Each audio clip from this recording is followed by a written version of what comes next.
Hey everybody, how's everybody doing today? Today is April 27th, 2020, and I have an article here that I wanted to do a few days ago, but wasn't able to get around to it, but I definitely think it's important, and I want to get to it right now, okay? It was posted on the 9th of April, 2020, okay? It says, a winter flu season means Australia's coronavirus lockdown could last for months. The reason I really want to cover this is I've been waiting for them to start to merge the lines with the flu, and I've been expecting this for a while now, for them to kind of, muddy the waters and to, compare it, not so much compare it, but just to, blend the lines. And in this article, you clearly hear exactly that.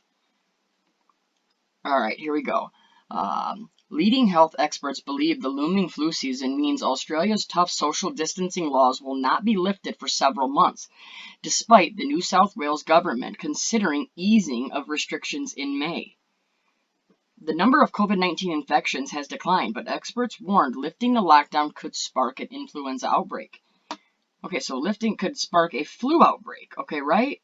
You see what I'm talking about, how they're gonna mix these, they're blending the lines, okay? Last year in Australia, 812 people died from the flu. Ian Barr, Deputy Director of the World Health Organization's Collaborating Center for Reference and Research on Influenza, said an influenza outbreak would further strain hospitals. Well, we already have that. You already have these outbreaks all the time. He warned schools, childcare centers, and nursing homes were places influenza could spread quickly. If schools are fully open again, we could see influenza spread back through the schools and into the community, Professor Barr said. Similarly, this could happen in aged care homes, which are currently in lockdown mode with reduced visits. That's another thing that has really, really upset me. You have families that, cannot go see their mother, their father, their grandparents, their daughter, their son, whatever it is. They're not being allowed to go see their family members because of this bogus threat. Okay? And for them now to be saying something like this, now they're going to use the coronavirus, but they're going to actually use the real issues that we've always had, which is what? The flu outbreaks. Okay? We've known this, right? So this is how they blend the lines, and this is how they can say, well, look how bad it's getting, but that's only due to the coronavirus. It just makes absolutely no sense, right? All right, let's keep reading this, okay? Epidemiologist Mary Louise McLaws, an advisor to WHO on the coronavirus crisis, said the threat of an influenza outbreak meant we are fighting a war on many fronts. And I'm getting sick of the war, analogy, right? We're fighting a war on an invisible enemy. And it's invisible because you made it up. It gets frustrating, right? But we're okay. I'm fine. We're gonna get through this, and I just want to continue to get this point across, and we will. An influenza pandemic would not only put a surge of stress on GPs and hospitals, but it would cause a problem for rational testing of COVID-19, she said. See, here we go. You're testing. Everything is about the testing. But let's listen why it would cause a problem. Both viruses shared identical symptoms and would create a need for fairly healthy patients to be put through a battery of tests. I'm going to repeat that. Both viruses shared identical systems. Maybe because this is just another strain of the flu. Do you think that's just a coincidence? And that fairly healthy patients will now need to put through a battery of tests? You're already going to do it. This is all justification. This is all just to get your average person that doesn't know the stuff we talk about to say, oh, okay, that makes sense. Oh, yeah, you're right. I do have these. It could just be the flu, but let me go get tested anyways. Do you understand what I'm saying? She said the flood of tests would frustrate the real-time collection of coronavirus data and would delay any decision to end lockdowns. Levels of influenza A, the most contagious and deadly type of the flu, spiked in February, and 3 serious outbreaks in aged care facility took New South Wales health authorities by surprise. All right, real quick. There was 3 serious outbreaks, right, in these elderly homes, aged care facilities. Just like what? What are they telling us? The coronavirus, right? And another thing that a lot of people don't realize, when this all started back at the beginning, when they started pushing that these nursing homes were getting hit extremely hard, we all came out and said, well, of course they're going to get hit hard. If a flu outbreak happens in that, it's going to do the same thing. And we got so much pushback saying, oh no, this is so much different. Right here's proving it. Right there is proving that it's the same thing. Okay, and another a lot of people don't understand is that at the beginning of all this, when they started talking about these outbreaks, at all these aged care facilities, they went and gave flu shots to all of them, unless your family could stop it in time. Any spread of influenza A is tracked carefully by authorities and is the center of global pandemics, which kills millions of people each year. Right? Kills millions of people each year. What does? The coronavirus? Oh, no, sorry. Influenza A. Sorry. The federal government purchased a record 13.5 million doses of the seasonal influenza vaccines at the cost of $80 million to ensure free doses were widely available in 2020. 13.5 million doses of this vaccine. They spelled coast wrong. Well, it says coast, but it should say cost. But, if you look at free doses, since when does your government ever give you anything for free? And if they do, you know damn well that it's never going to be free. You're paying for it somehow, some way, or it is not helping you. But Professor McLaws said it was not enough and that all 24.7 million Australians must be covered with the vaccination. That's what she's saying, okay? You need 95% of the population to get herd immunity, she said. We need to ramp up drive-in flu clinics and to get the coverage we need. Drive-through flu shots, vaccinations. Again, I've already done videos in the past on that. It blows me away watching people pull up in their car, getting free vaccination, getting free needles stuck in their arm and shoving chemicals into them. Drive-up flu clinics are opening across Melbourne to get vital influenza vaccines administered to residents. Leading GPs say it is crucial people to have their flu shots earlier than usual this year. Emily Rice has more. Medical experts are urging Australians to get their flu vaccine as soon as possible, but a doctor's waiting room is the last place anyone wants to be during this pandemic. So many patients, understandably, don't want to come into the clinic, and we support that. So Forest Hill Family Clinic in Melbourne's east has taken its immunisation operation outside, running a drive-in flu vaccination clinic. We can see up to 30 patients. We couldn't do that in the clinic. We just don't have the physical capacity to have that many patients in the waiting room. Nurse Cass Quilty says patients just pull up in their cars, have a quick health assessment, get the jab, and then 15 minutes later can motor on back home. This is an opportunity to show other clinics it can be done. You don't need much. I think it's an excellent idea because we are so safe.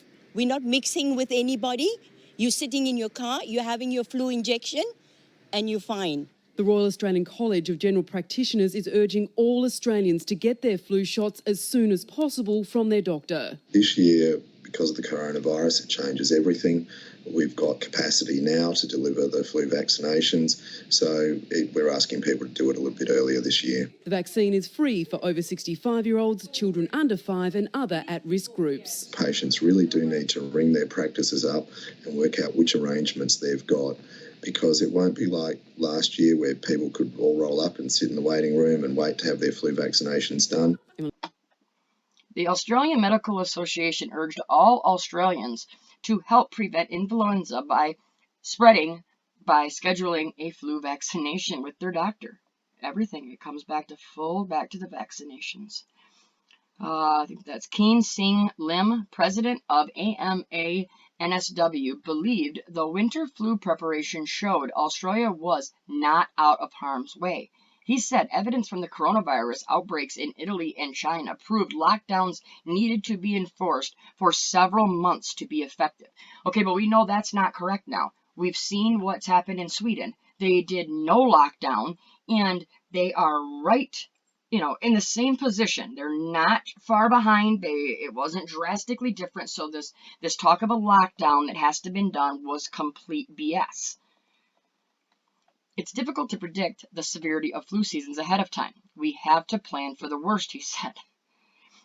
A NSW health spokesperson acknowledged the tough approach of coronavirus was effective preventing against influenza, but would not speculate on future lockdown plans.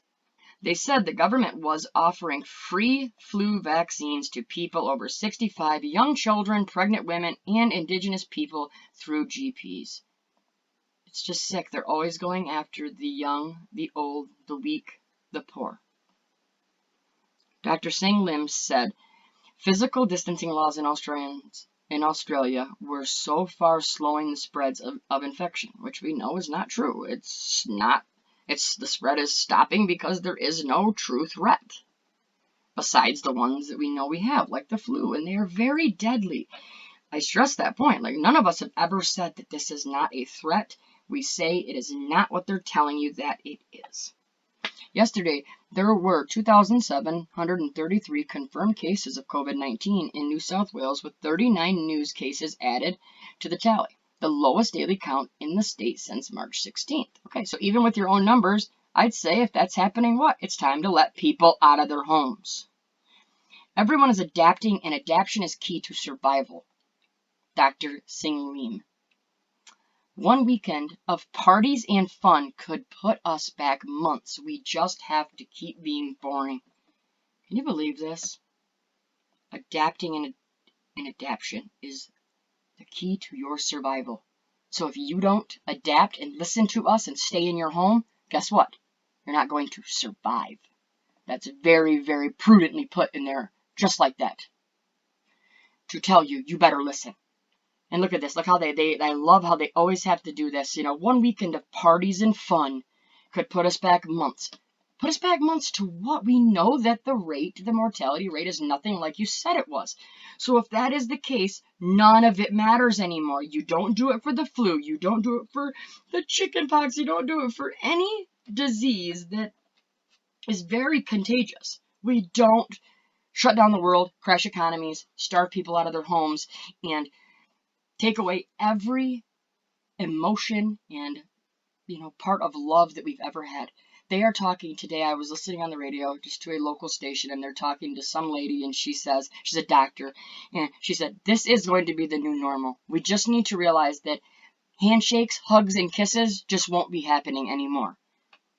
It's so frustrating. That's what they're doing. They're taking the love out of the world, right? What does it say in the Bible? The love of most will grow cold. Well, that's what they're doing. All right, that's the end of this one. I have like 2 or 3 videos that I'm going to have posted today, and I'm going to keep working on them and get them up and ready for you. If you all could leave some comments in the comment section and tell me what you'd like me to cover more besides all this craziness that's going on here. Still will do my weather, but if there's anything else, throw me a comment. I want to cover what you all want me to do, okay? And we've beaten the drum with this over and over again, which I'm still going to do because I know in my heart that's what I'm being told to do, because yes, every time we're talking about it, we're just thinking, oh my, this is just the same thing. This is just, rinse and repeat over and over again. And we're just talking about this, nonstop. But that's true. But you have to realize that maybe today is the day that one other person listens today. Maybe this is a day that somebody just stumbles onto this video and says, whoa, I need to look into that. They take their time, they look into it, they find out the truth, and then lo and behold, they got their Bibles open, they're sitting there talking to each other, praying with their family, and we've just saved one more soul from this evil. So that's why I can't stop. That's why we must go on. Thank you all so much for all the support. Let's keep getting this truth out there. Let's keep pushing all the actual numbers and the facts, okay? Let's just keep doing it. We are making a huge difference. I know it. I've seen it. I've talked to enough to know, and I feel it in my heart and my soul. One last thing, we're still praying, 11 a.m. Eastern Standard Time every single day. It is just a prayer of unity against this evil. If you have any certain prayers that you need me or any of our amazing people that are praying with us to pray for you, leave me a comment or send me an email, and I will pray for you each day. Thank you all so much. We'll talk to you real soon. God bless.